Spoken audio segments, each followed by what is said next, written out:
Many points have been made tonight, Mr. President, and a lot has been said about the elements that constitute true success. Perhaps in all their ramblings about hard work and dedication, my opponents to the left here have lost focus on what we intend to debate on. The question is not whether opportunity is the only factor behind success. One cannot discredit the role of the man who drives his horse across the finish line of the race. No, that would be outrageous. But when placing our bets on who can win the race without the other, let us not forget the horse who enables the man to run the race in the first place. The fact of the matter is, Mr. President, that opportunity is fundamental for the creation of success. It is not simply an actor in the play. It is the star, the focus of the entire audience. It is decisive.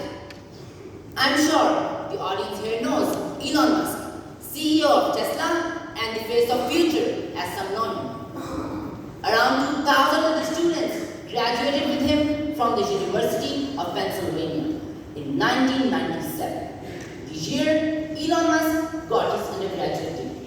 And we do not hear of 2,000 successful entrepreneurs trying to send rockets to Mars every day in the news.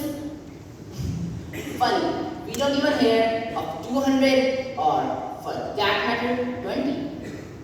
Now, mind you, Mr. President, Elon Musk was not the most academically gifted student to have ever walked in the hallways of Japan by any means, but at the end of the day, he's surely the most successful. He's successful not because he's stronger or faster, smarter or better than the rest.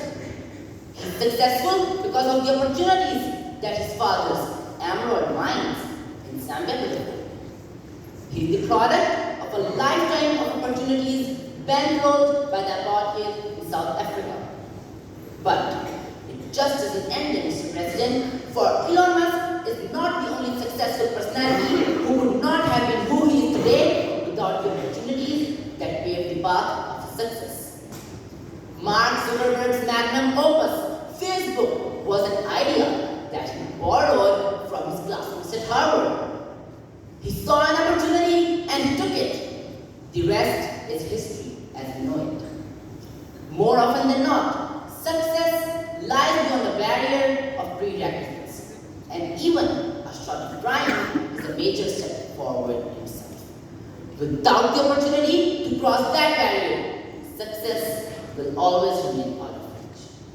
As it stands, the right opportunity is fundamental for success. As much as I hate to say it, Mr. President, anyone who says otherwise is no less full of pride than he is ignorant to the realities of life. My opponents to the left must be pretty sure of their abilities to think if they believe they can achieve success on just sheer willpower alone. Or Sun Tzu said it, strategy without tactics is the slowest route to success. Thank you.